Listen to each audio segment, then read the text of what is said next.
cedo, né? O Cano ontem, 35 anos, jogou 120 minutos. E geralmente joga as partidas inteiras do Fluminense. O Arrascaeta é 6 anos mais jovem, tem 29. O que acontece? Que mistério é esse? Por que ninguém investiga o problema? Tem que ter uma razão isso aí. Tem que ter uma explicação. Né? E, identificando o problema do jogador, se é que tem algum problema, que isso seja tratado, para que ele possa atuar por mais tempo. É muito pouco tempo, vamos combinar. Né? Felipe Malta diz que o Pulgar se posiciona muito bem em campo, mas ainda assim acabou o jogo esgotado. Rogério Costa falando que não é ideal, mas parece que mostraram mais vontade. Kleber Marques, se o Flamengo não joga no modo banana, acabam as pernas. Leopoldo Zimmermann, finalmente a partida se levar gol. Né? É verdade. O Flamengo nos últimos jogos, deixa eu ver aqui. O Flamengo nos últimos jogos, ele não tomou gol hoje com Fortaleza, tomou gol do Santos, 2, tomou o gol do Grêmio, 3. Não tomou gol do Vasco, 1-0, e não tomou gol do Cruzeiro, 2-0. Tá? Então, é o quinto jogo com o Tite, 3 jogos sem tomar gol, e em 2 jogos tomou 5 gols. Né? O José Sedaca, banana de pijama aposentados, fora do time, chega de sanguessuga. O Teixeira não gostou do jogo, e o Moura Family rumo ao título. Esse é otimista, hein? Nossa. Thales Pereira, jogo com a cara do Tite, feio, mas ganhou. Repito, acho que nessa altura é isso que o Flamengo tem que fazer, é jogar pelo resultado e, num outro momento, ter condições de, mais para outra temporada, de a coisa evoluir também em outros, sobre outros aspectos. Mas hoje, assim, os gols foram jogadas trabalhadas, melhorou a saída de bola. Acho que o time teve algumas coisas positivas também. Não foi um time que ficou dando chutão, se defendendo. O Tite toda hora pedia, prende a bola, fica com a bola e tudo. Não foi um time que rifou a bola, deu e ficou se defendendo depois que fez o gol. Não vi dessa maneira, pelo menos. Tá? O canal do Heraldo Francisco também com a gente aqui, o Abraão da Silva Paixão, o Manir Paiva Vanda Rabelo, que gosta da vinheta de abertura, legal. O Sorrindo também com a gente aqui, o René Martins, Erinaldo também com a gente, o Diogo Silva. O Flamengo se fez um jogo seguro porque não tinha Gabigol, Gerson e Bruno Henrique. Acho melhor deixá-los no banco por um tempo. Aliás, o Bruno Henrique também não joga contra o Palmeiras, pegou suspensão de 2 jogos. Levou um terceiro amarelo contra o Santos, aí toma aquele cartão vermelho, então ele tem a suspensão do cartão, a suspensão da expulsão direta. Ou seja, ele não joga também contra o Palmeiras. Então não terá, quarta-feira, o técnico Tite não terá Filipe Luiz, que hoje foi titular, mas é um reserva, mas nem vai estar à disposição. Thiago Maia, que tem sido titular na cabeça da área, e o Bruno Henrique. Tá? São jogadores que Gabigol, que sentiu dores, sei lá, a gente não sabe ainda se vai estar em condições ou não. O mesmo vale aí para outros jogadores, como Wesley também, que teve lá um problema qualquer de saúde, que não jogou. O Gustavo Ramos diz que o Gabigol perde espaço até no banco de reservas. O Diogo Gonçalves diz que a saída do Gabriel, ele não estando presente, o time jogou melhor. Mas ele tem ficado no banco. Né?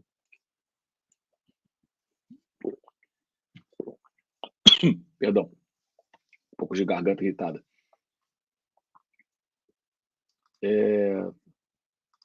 O Adriano Carlos também com a gente, o Cristóvão Ferreira.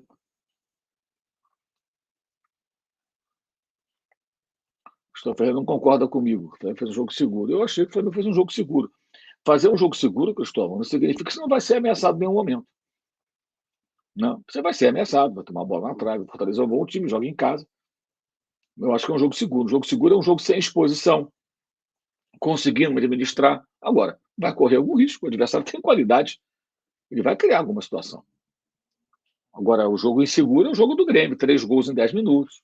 O jogo do Santos, que você perde um homem expulso e o time não é tão competitivo como tem que ser jogando com a menos, que demanda aí uma dedicação maior, uma entrega maior. Você tem que compensar a falta de um jogador de linha com mais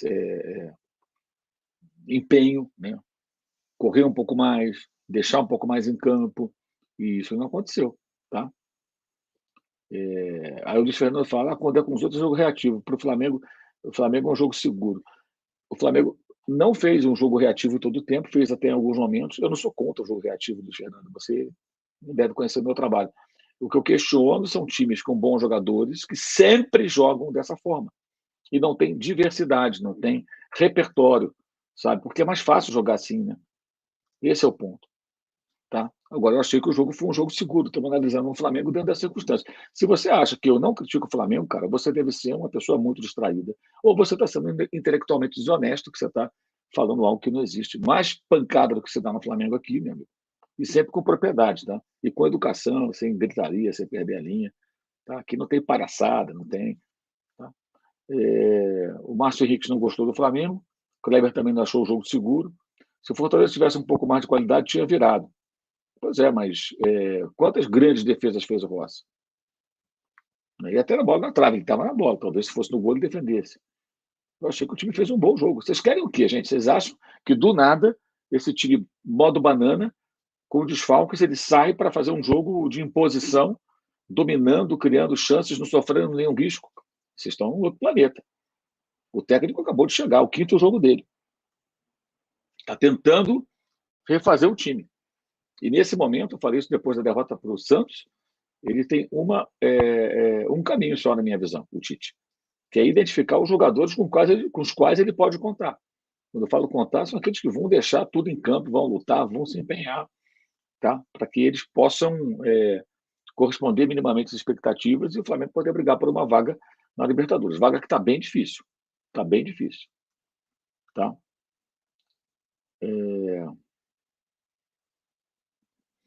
O Cláudio Ribeiro falando que o Fábio Marçaredian, que é o preparador físico, terá muito trabalho, que o time fez um bagaço na reta final das partidas. O Flamengo já teve, Cláudio, momentos nessa temporada que melhorou a condição física, apresentou progressos, depois declínio. Por quê?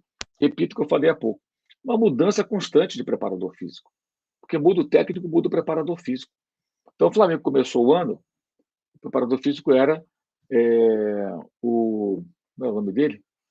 Mário Martins, né, que era do tempo do Jorge Jesus, e o Flamengo recontratou, nem era da equipe do Vitor Pereira, o Flamengo recontratou.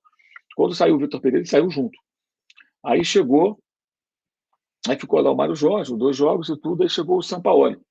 Com o Sampaoli chegou o Pablo Fernandes, que agrediu o Pedro, foi embora, né, desligado pelo clube. E aí veio um outro, que eu não recordo agora o nome, para o lugar dele. E agora tem o Fábio Massaredian. 4 preparadores físicos o Flamengo teve, gente, de janeiro para cá. Dá uma média de um preparador físico a cada. São 10 meses, né? 4 meses. Né? Não é isso? Não, menos. Menos. São 4. Né? Dá uma fração, né? Dá uma fração, dá 2,5 aí. 2 meses e meio um preparador físico, alguma coisa em torno disso. Não tem como ter consistência de trabalho, sabe? Não tem como ter uma regularidade. Não tem. Não tem. Você vai ter altos e baixos, cada um tem a sua forma de trabalhar, cada um tem a sua maneira de projetar o crescimento físico de uma equipe. E no caso, o atual, o cara chegou já no final da temporada. Ele vai fazer o quê? Ele vai tentar corrigir os problemas, remendar os buracos para que o time tenha competitividade.